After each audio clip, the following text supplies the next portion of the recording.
अस्सलाम वालेकुम। चंद्र Prabha media service new जीनत land में आपका हार्दिक स्वागत है। आप लोगों ने हमारा वीडियो देखे होंगे और बहुत से लोगों ने हमारे वीडियो को देखकर मेरे को सुझाव दिए है, सलाह दी है और उन्होंने बताया है कि मौलाना साहब आपने जो मदरसा चला रहे हैं, अब मदरसा चलाने के लिए आपने जो योजना बनाया है, जो स्कीम लाए है, वो बहुत ही अच्छा है। क्योंकि हम लोग मस्जिद मदरसे को चंदा दे कर हम लोग थक गए हैं और बहुत से लोगों ने बताया कि हम लोग चंदा देने से लोग पीछे नहीं हटते, लेकिन बहुत से मौलाना लोगों ने चंदा के नाम पर धोखा दिए, बेईमानी किए है और अपने कौम को बर्बाद की है और इसलिए हम लोगों का विश्वास टूट गया। लेकिन आपने जो 1000 रुपया, 5000 रुपया, 10,000 रुपये का जो बॉन्ड निकाली है और जो बताया है कि हम नमक, साबुन, हल्दी, मिर्च, धनिया, वासी पर चाय पत्ती, शक्कर डाल बेचेंगे, कापी किताब बेचेंगे, साल भर में जो मुनाफा होगा 50% मुनाफा मदरसे को देंगे और 40% मुनाफा हम इन्वेस्टर जो पूंजी लगा है उसको देंगे और 10% मुनाफा कारोबार की तरक्की में लगाएंगे। ये सुझाव आपका हमने 1990 से सुनते हुए आ रहे और आपने जो काम करके दिखा है और आपको जो मीडियम और बिल्कुल नीचे दर्जे के लोगों ने आपको जो साथ दिए है वो नतीजा बिल्कुल साफ दिखाई दे रहा है। ये हजरत अमीना इस्लामिया मदरसा ग्रुप बी, जिसको मुखिया है जामिया मिलिया रहीमिया इस्लामिया तबलीगी जमात का मुख्य है और उसमें है supreme council of Islamic law. ये इस्लामी विधान को बनाने के लिए हमने बनाए और मोहम्मदी कॉरपोरेशन ऑफ अजवांचल ये कंपनी का नाम है। अंबर ट्रेडिंग कंपनी ऑफ इंडिया ये कारोबार करता है और कोरिया सेंट्रल न्यूज एजेंसी ये मीडिया सर्विस है जो न्यूज़पेपर कापी किताब छापता है, ये कंपनी है। और अनामिका न्यू जीनत लैंड गारमेंट इंडस्ट्री जो लड़की लोगों का सिलाई स्कूल खोली है, लड़की लोगों को सिलाई सिखाओ, अपना गारमेंट इंडस्ट्री। चंद्र प्रभा ड्रेसेस के नाम से हमने अपना गारमेंट जो बच्चे लोगों का कुर्ता पैजामा सलवार जम्पर हाफन फुलपन जो बना के बेचते उसका सिंबल दिए। आप लोगों को हमने बहुत सी जानकारी दी कि तबलीगी जमात जो काम कर रहा है, अच्छा काम कर रहा है, लेकिन काम करने का अगर हमारा तरीका अगर अच्छा होगा तो उससे आगे के बहुत से रास्ते खुलेंगे। जैसे लोग बोलते हैं ना कि हम घर बनाते, घर के लोग बनाते हैं। अब आप लोग देखे होंगे पहले मिट्टी का घर था, कैसा कई तरह के घर थे और सभी घर लोग अपने अपने पसंद से बनाए, मजबूती बनाए और आज 150 साल 100 साल पुराने घर आ जाकर देखो, घर की जो दीवार है उसकी मोटाई कितनी थी उस समय, हाथ चलता रहा, फीट नहीं चलता रहा, 5 हाथ 6 हाथ मोटी दीवारें और 10 हाथ ऊंची और ये मोटे मोटे लकड़ी के डाले थे और उसके ऊपर में बांस डाल के उसको बनाए, जैसे 2 मंजिला घर होता है ना वैसे। तो उस समय के किसान लोग, उस समय के आदमी लोगों में सोच कितनी अच्छी थी और दरवाजे ये इतने मोटे, करीब आधा हाथ मोटा और 1 हाथ लंबा चौखट होती रही। अब दरवाजे की मोटाई करीब 4-6 अंगी, जिसको क्या बोलते हैं इसको बोलते हैं 1 बिट्टा यानी 6 इंच मोटा। पेड़ को काट के मोटा दरवाजा, इसको अगर कोई तोड़ना चाहे तो नहीं तोड़ सकता और ये मोटे मोटे लोहे के कब्जे थे। उसको अगर हेमर से छोड़ो, अगर जेसीबी से भी अगर तोड़ना चाहे ना तो दरवाजा भले निकल सकता है दीवार को तोड़कर, लेकिन दरवाजा नहीं टूट सकता, इतनी मजबूत होती। तो लोगों के घर अलग अलग डिजाइन के होते। उसी प्रकार तबलीगी जमात दीन की दावत देता है और दीन की दावत देने का उसका जो अंदाज है, उसका जो नज़रिया है वो बहुत बढ़िया है। लेकिन उसमें अगर हम काम करने का तरीका को थोड़ा सा बदलाव करे तो उसमें और अच्छा आएगा।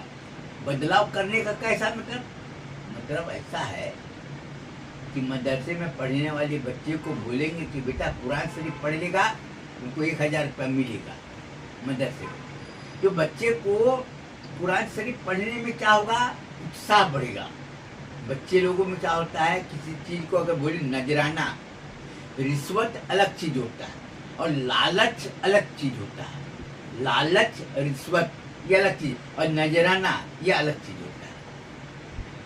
नजराना एक उत्साह बढ़ाने के लिए एक जिसको बोलते हैं इनाम, जिसको प्राइज पुरस्कार बोलते हो कि दिया जाता है कि जो आदमी ये काम करेगा तो उसको ये पुरस्कार मिलेगा। तो नजराना का मतलब गलत निकालोगे तो वो तुम्हारी मर्जी। आज बहुत से लोगों ने हमारी जो तरीका है बहुत से लोगों ने अपनाए। छोटे बच्चे को पहले 2 रुपया देते रहे, अभी 5 रुपया कर दिए।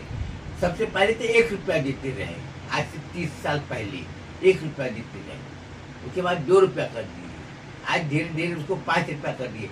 बच्चे लोगों को नमाज पढ़ने के लिए कहा जाए कि रोज नमाज पढ़ोगे 2 रुपया मिलेगा, अभी 5 रुपया। 5 रुपया रोज लेने के लिए बच्चा अपने आप उठ जाता, उसको जगाने की जरूरत नहीं। पहले नमाज पढ़ने के लिए मस्जिद पहुंच जाता।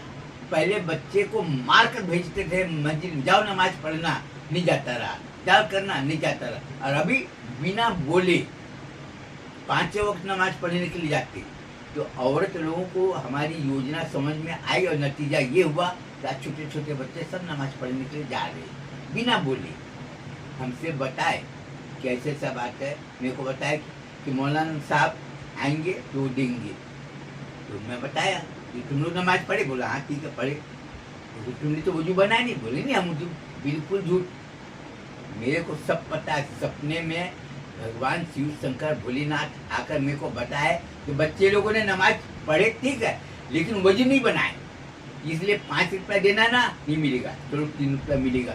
फिर से मैं 1 साल के बाद में आऊँगा तो तुम पढ़ोगे तो मिलेगा। तुमको मालूम मैं झूठ नहीं बोलता।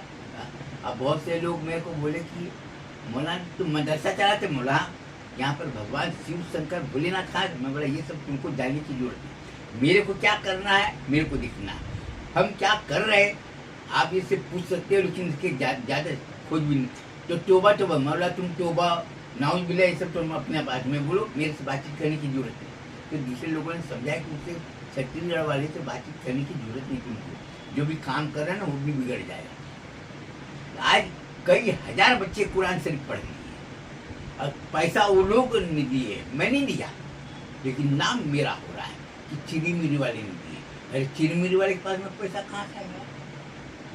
ठीक है, तो हमने जो मदरसा खोले और ये सब चला रहे और बहुत से लोगों को हमने समझाया कि मोहम्मदी कॉरपोरेशन ऑफ हजवांचल है, ये कंपनी के बारे में हम जानकारी देना चाहते हैं, लेकिन संचालक मंडल में बैठक हुई लेकिन अभी तक परमिशन नहीं मिला।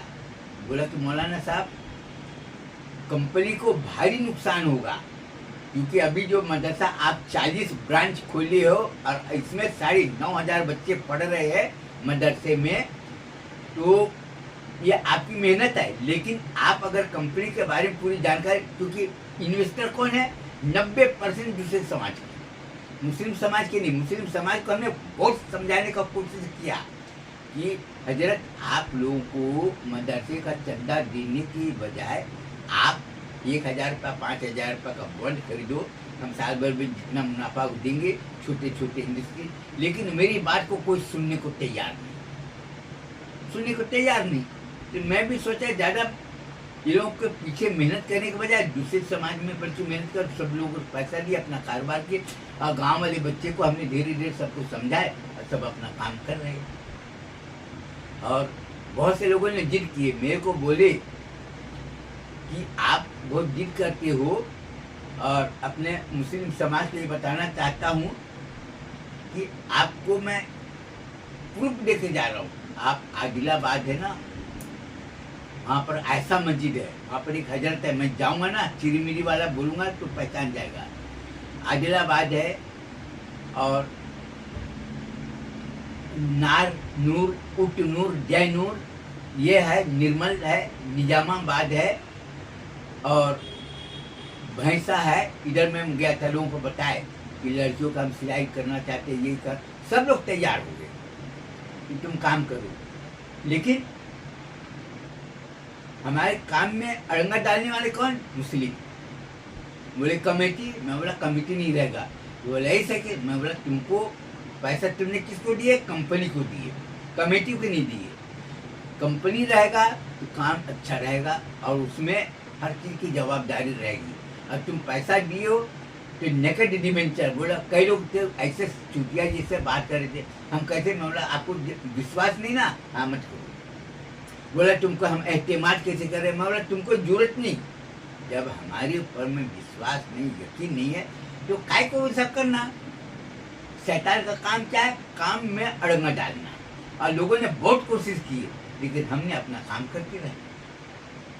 तो आपको मैं क्या बता रहा था, यहाँ के लोग और पूसद, यवतमाल, दिग्रस, और इधर में है आपका अंजनगांव, सुरजी, अमरावती, इधर के लोगों ने बोले कि तुम्हारा मिशन जो है वो अच्छा तो है, लेकिन हम लोग इसके बारे में सोचेंगे, करेंगे। बहुत से लोग तो तैयार हो गए, बहुत से जो गरीब तबके के थे, बहुत से लोग थे। इधर नांदेड़ के लोगों को भी हमने बताया था, परभणी, बसमत, जिंतूर, उन लोगों को भी हमने समझाया था कि ऐसे ऐसे काम करना है। तो बहुत से लोग थे नकाज भी, बहुत से कुछ तैयार भी हो गए। बोले हाँ ठीक, कोई बात नहीं, अल्लाह के नाम पर देख लेंगे, अच्छा होगा चाहे बुरा, पैसा डूबेगा तो 21,000 डूबेगा। तो बहुत से लोगों को हमने 10,000 लोगों को कन्विंस किए कि उसमें 100-150 लोग तैयार हो गए, बहुत जगह के लोग तैयार हो गए। तो हमारे कंपनी को नुकसान, आज हमसे वो लोग पूछ रहे हैं कि अजवा भैया तुम खुद से, और आप लोगों को मैं ये याद दिला देना चाहता हूँ कि नागपुर जिला कोरिया, वहाँ पर 1,000 एकड़ जमीन की बातचीत हुई, क्योंकि हमारे जो बहुत से लोग पैसे देने के, और हमने किसान लोगों को पैसा दिए भी कि हम जमीन खरीदेंगे, बाकी पैसा बाद में देंगे, क्योंकि यहाँ पर। और Nagpur railway station Bilaspur division में आता है। हमने बिलासपुर डिवीजन में जाकर लोगों को, रेलवे वाले जो अधिकारी है, हमने उसको बताया कि सर बात ऐसा है कि हम वहाँ पर 1,000 एकड़ जमीन खरीदना, और नागपुर जो रेलवे स्टेशन उसको तोड़ के उसको थोड़ा बड़ा बनाना है। 25-30 करोड़ रुपया खर्चा आएगा, चलेगा। बल्कि हम लोग जो है ना चंदा मांगते ना मस्जिद मदरसे के लिए, बल्कि चंदा लेके बल्कि उसमें लगा देंगे। तो वो बोले ठीक है। मैं आया वहाँ से, ये महाराष्ट्र का नागपुर उतरा, महाराष्ट्र का नागपुर रेलवे स्टेशन में मैं उतरा, और 2000, मैं पूरा टाइम नहीं बताना चाहता हूँ, मैं मोबाइल में बातचीत किया, अपना बातचीत कर रहा था कि यहाँ पर ज़मीन है, यहाँ पर लेंगे, और आपको अगर आना होगा तो नागपुर रेलवे स्टेशन उतरना, सामने में खेत मिलेगा, वहाँ से बस ट्रेन तुमको मिलेगा बाद में। और हम लोगों ने बताया है कि बिलासपुर में रेलवे जो है डिवीजन, हमने उससे बातचीत की है कि साहब नागपुर रेलवे स्टेशन को तोड़ के थोड़ा बढ़िया रेलवे स्टेशन बना, 25-30 करोड़ रुपया खर्चा होगा तो चलेगा, लेकिन उसको थोड़ा बढ़िया, बल्कि भारत सरकार रेलवे डिपार्टमेंट पैसा नहीं देगा तो हम लोग पैसा लगा देंगे और रेलवे स्टेशन को बिल्कुल मार्बल वगैरह थोड़ा बढ़िया बना देंगे। यहाँ के रेलवे स्टेशन का जो रेलवे पुलिस है, मेरी बात को सुने नहीं, बल्कि वो यही सुना कि रेलवे स्टेशन को तोड़ के बढ़िया बनाएंगे। बस मेरे को पकड़ लिया, ले आया थाने में, और वहाँ पर बताया कि साहब ये बोल रहा है नागपुर रेलवे स्टेशन को तोड़ के 25 करोड़ रुपया 30 करोड़ रुपया खर्चा करके अच्छा रेलवे स्टेशन। मेरे को बोले जो भी चूतिया, नागपुर रेलवे स्टेशन को तोड़ कर तू बनाएगा, 25-30 करोड़ रुपया खर्चा करेगा, ये करेगा। मैं बोला साहब मेरे को बात, आप क्या बात कर, हम लोग पुलिस वाले हम लोग सब चूतिए। मैं बोला ठीक है सर, आप मेरे को पकड़ के बिठा लिए। मैं बोला सर मेरे को थोड़ा बात कर लेने दीजिए, उसके बाद में आपका हर। तो बोला अच्छा ठीक है। फिर हमने मोबाइल में बातचीत की और बताए लोगों को कि रेलवे स्टेशन को तोड़ के 25-30 करोड़ रुपये में अच्छा रेलवे स्टेशन बनाएंगे, मार्बल वगैरह सब अच्छा रहेगा, और वेटिंग रूम रहेगा, सब कुछ रहेगा। यात्री लोग बाहर से अगर उतरेंगे जाएंगे तो नागपुर का हमारा पहचान बनेगा। उसके बाद वहाँ पर नागपुर में रेलवे स्टेशन में एक्सप्रेस गाड़ी नहीं रुकती है। हम लोग बोले कि यहाँ पर भी एक्सप्रेस गाड़ी रुकना चाहिए। पुलिस वाले मेरे को आंखें फाड़ के देख रहा था, साला ये चूतिया बोल रहा है नागपुर रेलवे स्टेशन में एक्सप्रेस गाड़ी नहीं रुकती है। लेकिन मैं बोला हुजूर आप शांत रहिए, मेरे को बात तो आप आओगे तो नागपुर का पूरा नक्शा बदल जाएगा, हमारी खुद की पहचान बनेगी। उसके बाद मैं बोला सर हाँ अब आपको बता, Nagpur railway station Bilaspur division, एक चूतिए कि मौलाना नागपुर तो खुद डिवीजन में। बोला सर आप मेरी पूरी बात सुनेंगे तो हाँ ठीक है बोलो। नागपुर बिलासपुर डिवीजन में आता है और नागपुर रेलवे स्टेशन में कोई एक्सप्रेस गाड़ी नहीं रुकती है। नागपुर रेलवे स्टेशन के सामने में जो खेत है उसको को ये है। फिर हमने उसको फोटो दिखाया, उसके बाद में वो आंखें फाड़ के देखी, बोले नागपुर कोरिया जिले में आता है। उसको मैं बताया, अरे नागपुर का फोटो आप देख लीजिए, ये नागपुर का पोस्ट ऑफिस का पिन नंबर है 497442। फिर दैनिक ये नेशनल संदेश में मस्जिद अबू साले का हमने एडवर्टाइजमेंट छापे थे। ये नेशनल संदेश नागपुर से निकलता है, ये पेपर पढ़, वो पेपर पढ़ा। उसके बाद में उसको जितना गुस्सा था ना सब बच गया। फिर तुरंत खड़ा हो गया, बोला चाचा जी आप मेरे को माफ करो, मैं आपको समझ नहीं पाया कि आप तो रेलवे स्टेशन, आप बोल रहे हैं रेलवे स्टेशन को तोड़कर अच्छा रेलवे स्टेशन बनाना। हम आपको उग्रवादी आतंकवादी की नज़र से देख रहे थे, लेकिन आप जो बात कर रहे थे ना वो बहुत अच्छा। और वहाँ का पुलिस स्टेशन है, नागपुर पुलिस स्टेशन का भी फोटो हमने खींच के लाए थे। हमने दिखाया कि ये नागपुर पुलिस स्टेशन, बोर्ड जो लगा था ना नागपुर रेलवे स्टेशन 2 किलोमीटर, हमने ये फोटो ला कर दिखाए। जो लगाते ना PWD वाले कि नागपुर रेलवे स्टेशन इतना, ये इतना, नगर पालिका वाले लगाते, तो हमने उसको सबको दिखाया। फिर वो सर्च किया तो वो बिलासपुर फोन करके पता किया, वो नागपुर रेलवे स्टेशन ये मनीनगढ़ से इधर आता है, बैकुंठपुर रोड रेलवे स्टेशन इधर में डरी टोला रेलवे स्टेशन से 3-4 किलोमीटर पहले पड़ता है। और ये बोला ये अब पुलिस वाला तो मैं बोला साहब अब आप जो समझदार है और आप मेरी बात सुनिए। वो उसका चेहरा उतर गया और वो मैं बोला साहब आप उदास मत होइए, आपसे गलती नहीं है और आपसे भूल हुई है। तो मेरे को बोला चाचा जी को पानी पिला दो, एक कप चाय पिला दो, क्योंकि वो पुलिस वाला झूठ बोलने को तैयार नहीं।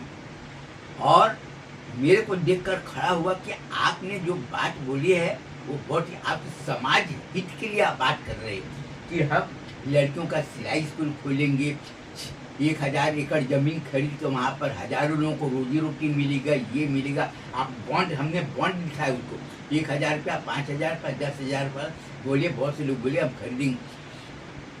लेकिन मुसलमान लोगों ने क्या किए, जाके सबको भड़का दिए। तो जहाँ पर जमीन खरीद रहा वहाँ पर तो एक भी मुस्लिम आबादी नहीं, आसपास में गांव भी नहीं। वहाँ पर जमीन खरीद कर मस्जिद बनाया, मदरसा बनाया, कोई नमाज पढ़े नहीं है। अब मुसलमान लोग तो पढ़े लिखे तो है नहीं, उज्जत, अब किसी की बात सुनने को तैयार। तो नुकसान क्या हुआ, हमारे जो इन्वेस्टर से जो पूंजी लगाने वाले थे सब के सब उजाड़ हो गए और सब हमने जहाँ जहाँ से पैसे लिए थे वापिस। अब आपको मैं ये बताना चाहता हूँ कि हमारा मदरसे को नुकसान किसने पहुँचाया, मुसलमानों ने पहुँचाया। आप जाकर देख लो, निजामाबाद में खान साहब हाजी अब्दुल सलाम खान होटल वाली है। अगर आप, उनका इंतकाल हो गया था, मैं गया था 2007 में, जब पता चला उनका इंतकाल हो गया हाजी साहब का। अब अल्लाह ताला उसको, उन्होंने बोले मैं तुमको खुलकर साथ दूंगा। निर्मल में, निजामाबाद में बहुत से मुस्लिम समाज के लोग बोले मैं खुलकर साथ दूंगा, 1000-2000 तो छोड़ो, लगेगा तो हम 50,000 रुपया लगा देंगे, लेकिन तुम योजना बनाए वो बहुत अच्छा, मेरे को बहुत पसंद आएगा।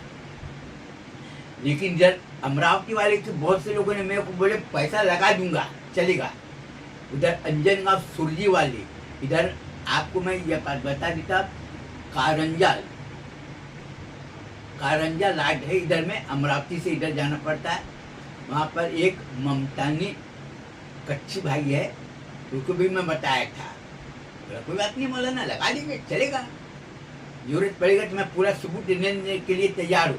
लेकिन ये सब को देखने के बाद जब आदमी धोखा खा जाता है और हमारे खिलाफ में लोगों ने भड़का दिए कि वहाँ पर जब मुस्लिम आबादी नहीं है, ये नहीं है, वहाँ पर बड़ा मदरसा और मस्जिद बनाना बेकार है, तो अब हमारी हिम्मत टूट गई। लेकिन हम अपने बल पर दूसरे समाज के लोगों से पैसा लाकर हमने मस्जिद और मदरसा बनाए बहुत जगह, और काम खूब अच्छा चल रहा है। वही संचालक मंडल परमिशन नहीं दे रहा है, बोला कि तुम अपना मुस्लिम समाज से हमको भरोसा नहीं है, अब वो काम में अड़ंगा डालेगा, इसलिए अपने कंपनी के बारे में ज़्यादा जानकारी नहीं देना।